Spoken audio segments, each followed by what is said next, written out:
Bonjour, je suis Sébastien, maître composteur au SICTOM de la communauté de communes du Haut-Béarn. Savez-vous que près de la moitié de notre poubelle d'ordures ménagères est composée de déchets compostables?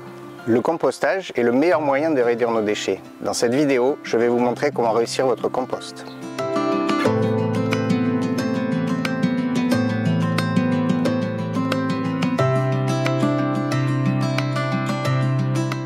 Tous les déchets organiques sont compostables à condition de respecter quelques gestes simples. J'ai déposé dans ce bioseau les déchets alimentaires issus de la cuisine en prenant soin de les découper en petits morceaux.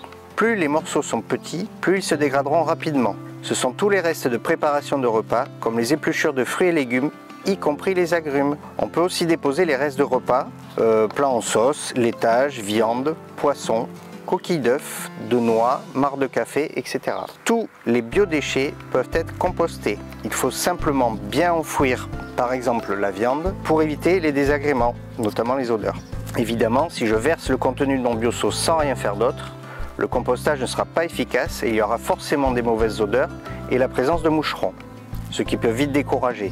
Pour éviter ça et avoir un compostage efficace, il faut absolument équilibrer les apports, c'est-à-dire lorsque je verse mon bioseau, à l'aide d'un outil, par exemple une fourche, je mélange en surface et je recouvre de structurants en proportion égale. Pour un bioseau de déchets organiques, je recouvre avec un bioseau de structurants. Ici, et c'est l'idéal, j'utilise du broyat de branches, mais si vous n'en avez pas sous la main, vous pouvez utiliser aussi des feuilles mortes. Dans tous les cas, il est essentiel d'avoir un stock de structurants à proximité de votre composteur.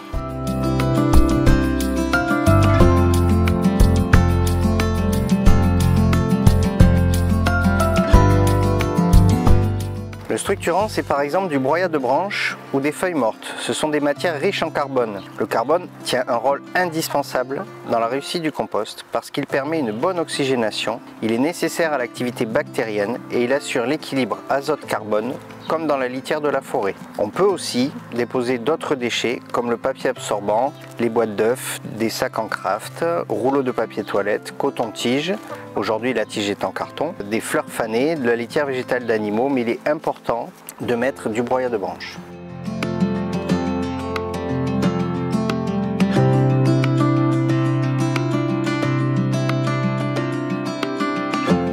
En priorité, on peut citer les sacs dits biodégradables. Ce sont des sacs qui sont composés à 50% de plastique. Les cendres, puisque ce sont des matières minérales.